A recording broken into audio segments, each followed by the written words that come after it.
Hallelujah. Lord, narito ako, Panginoon, gamitin mo ako sa YouTube upang evangelist ang iyong mensahe sa mga tao sa buong mundo. Ama, kayo, Panginoon, may taas sa aking buhay. Kayo, Panginoon, ang magsalita sa aking mga labi upang, Panginoon, makarating sa buong mundo ang iyong mga mensahe na paparating sa mga tao. Ama, gamitin mo lamang ako, instrumento mo, Panginoon. Bigyan mo ako, Panginoon, kaalaman, karunungan nagmumula sa iyo, Ama. Hallelujah. Ama, hallelujah. Kayo, Panginoon, ang mangusap sa aking mga labi, Panginoon. Hallelujah. Lord, thank you, Lord. Hallelujah. Salamat. Mga kapatid, narito ako mag-evangelist uli sa YouTube na ito para ang mensahe ng Panginoon makarating sa inyo. Nais ng Panginoon iparating sa inyo mensahe ng mga dapat ninyo malaman. Hallelujah. Ang alas 12 po ito ng tanghali, May 3. Hallelujah. Hallelujah. Ang topic po natin sa Lucas chapter 10, verse 38 hanggang 42. Hallelujah. Introduction. Ang Marta sa Biblia ay tumutukoy sa isang mahalagang karakter sa Bagong Tipan na si Marta, ang kapatid ni Maria. At Lazaro, siya ay isang taga-Bitanya at isang malapit na kaibigan ni Jesus. May ilang mga pangyayari sa Biblia kung saan si Marta ay may halagang papel. Amen. May mga halagang papel tayo, ha, mga kapatid. Una, pagbisita ni Jesus sa bahay ni Marta. Sa kwento na ito, sinabi ni Jesus kay Marta na ang pagpahalaga sa kanyang pagbisita ay mas mahalaga ang makinig ng salita ng Diyos. Ang Panginoon pala ay bumibisita sa atin mga bahay. Bawat bahay pinupuntahan ng Panginoon, nagbibisita siya. Dito sa nabasa natin sa Biblia. Kaya mga kapatid, maging aware din po kayo kasi ang Panginoon nagbibisita sa atin, sa bawat isa sa atin. Una, letter E. Kaya mga kapatid, huwag natin ugaliin na tayo maging abala sa mga gawain bahay. Bago matulog, mag-pray. Pagising sa umaga, mag-pray uli. At magbasa ng Biblia. At magbasa ng salita ng Diyos sa Biblia. Amen.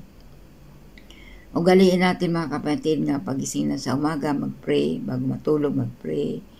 At magbasa ng Biblia. Kasi ang Lord na mamasyal sa bawat bahay, sa bawat isa sa atin, pinupuntahan tayo niya.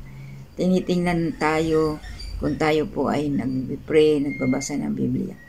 Una, kahit ilan verse lang para na itutuwid tayo ng kanyang mga salita. Kasi ang salita ng Diyos ay matatalim. Hallelujah. Salita ng Diyos matatalim, natamaan po tayo. Hallelujah. Letter B. Kinalugdan ng Panginoon si Maria. Bakit kinalugdan? Kasi si Maria, pinili pa niya ang makinig ng salita ng Diyos kaysa gawain ng bahay. Dahil pinili niya na umupo sa paanan ng Diyos at makinig sa kanyang itinuturo. Kaya tayo, mga kapatid, nawa kalugdan din natin, katulad natin si Maria. Nandito tayo bawat linggo nang nagpupuri sa Panginoon at nakikinig sa Kanya at sumasamba sa Kanyang kapangyarihan. Kaya ugaliin po natin na bawat linggo mag-atin po tayo sa gawain, hindi yung linggo may mga trabaho tayo, pupunta sa hanap buhay, inuuna pa ang hanap buhay bago ang Panginoon. Kaya mga kapatid ko, sino man nakarinito, bago ang trabaho sa bahay, bago ang hanap buhay sa labas, unahin muna natin mag-attend tuwing linggo. Bawat linggo, nasa Panginoon tayo, magpupuri sa Kanya. Pangalawa, kaya huwag natin tularan si Marta. Naging abala sa nakikita niya sa paligid niya.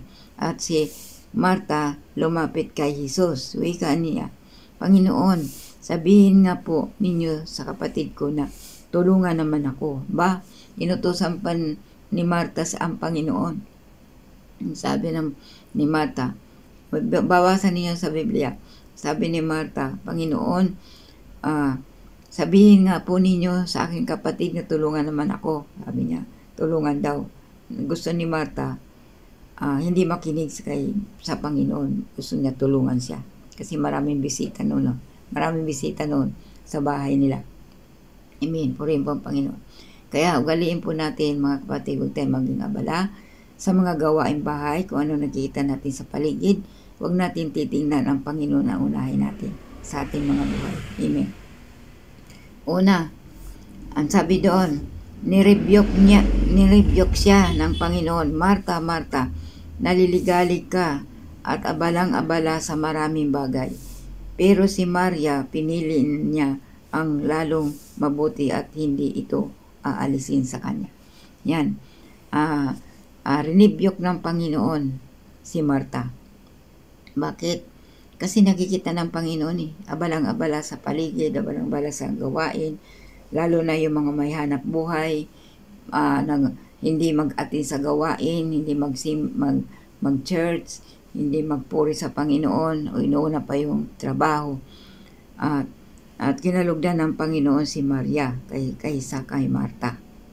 Si Marta naging abala. Huwag natin ugalin mga kapatid na tayo ay maging abala sa mga bagay. Unahin natin ang Panginoon bago ang trabaho. Kasi pag inulan natin ang Panginoon tapos punta tayo sa trabaho, lalo dadagdagan ang blessing ng Panginoon sa atin, sa inyo. Bibigyan kayo ng magandang trabaho, i-increase ng Panginoon mga sahod ninyo dahil inuna ninyo ang Panginoon tuwing linggo. Amen. Dito tayo magwawakas. Sa Lucas 10 verse 41 verse 42.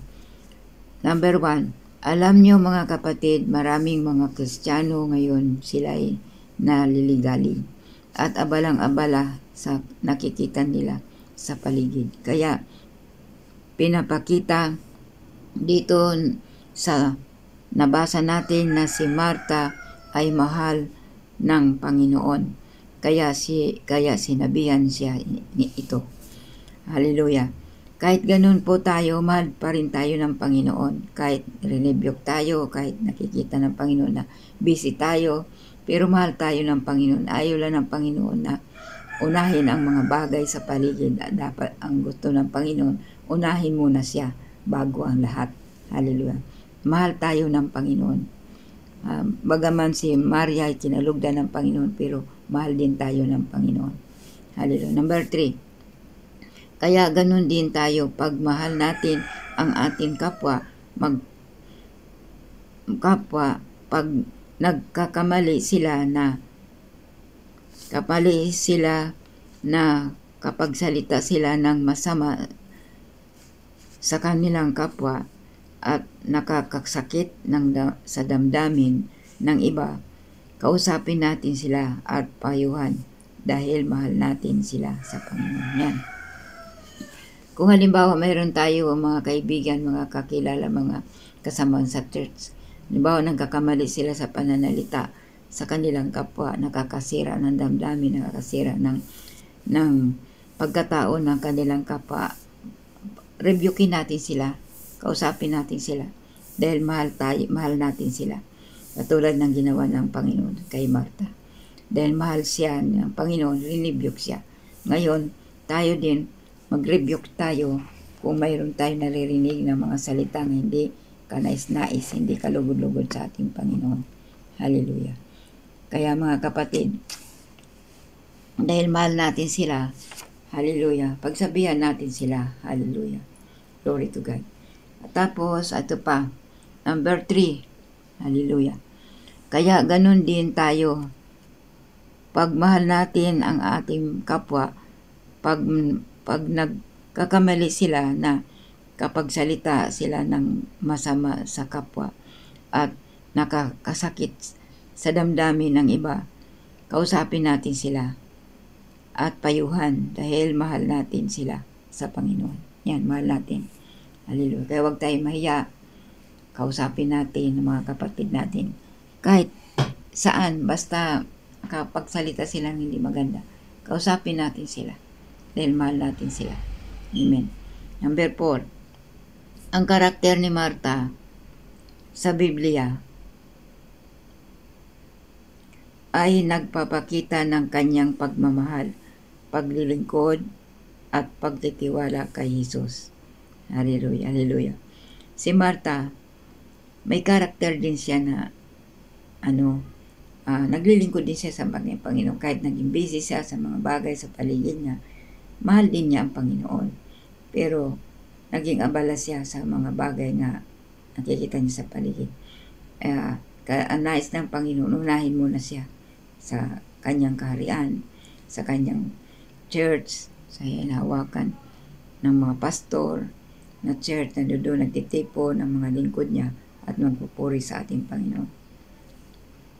Magtitiwala tayo sa ating Panginoon.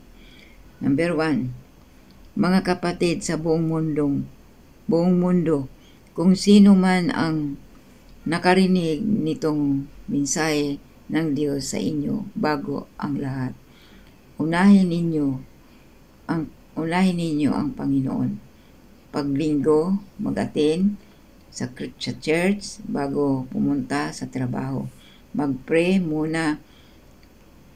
Number 2, ang mahalaga sa lahat, magkaroon kayo mga kapatid ng oras sa pagbabasa ng Biblia. Hallelujah mga kapatid. Unahin muna natin ang salita ng Diyos bago tayo pumunta sa mga gawain bahay, mga trabaho. Unahin muna natin Panginoon. Hallelujah. Nawa itong mensahe ng Panginoon tungkol kay Marta at kay Maria, nawa ma-challenge ito sa inyo. Magbasahin lang ninyo itong mga verses na binigay ko sa inyo sa Lucas chapter 10 verse 41 hanggang 42. Ayan, nandun po yan. Tapos ito sa basahin din nyo sa Lucas 10 verse 38 hanggang 42. Nandun yan, basahin po ninyo. Hallelujah. Ama, salamat Panginoon. Natapos na ako sa mensahe mo nga pinarating sa buong mundo. Lord, purihin ka, dakilain ka Panginoon. Nawa makarinig nito, mapagpala sila, tanggapin ka sa kanilang buhay. Nawa Panginoon, hindi sila naging busy sa lahat ng nakita nila sa paligid. At unahin ka tuwing linggo, sila ay mag-attend sa church, sa gawain. Hallelujah. Hallelujah. Lalo na Panginoon, ang mga Christian na naging abala sa mga bagay. Sila ay Kristiyano na pero naging abala pa rin sa mga bagay sa paligid nila. Hallelujah. Minsan hindi na nakapag-attend, pupunta sa trabaho, Kristiyano na sila, nakakalimot na sila. Nais ng Panginoon mga kapatid, kayo ay unahin ninyo ang Panginoon, magpuri kayo tuwing linggo sa Kanya para idagdag ang mga blessing sa inyo ng ating Panginoon. Hallelujah. Hallelujah. Salamat Panginoon. Thank you Lord, puri ng Panginoon. I love you. God bless sa inyong lahat. I love you Jesus. I love you Lord. Hallelujah. Salamat Panginoon.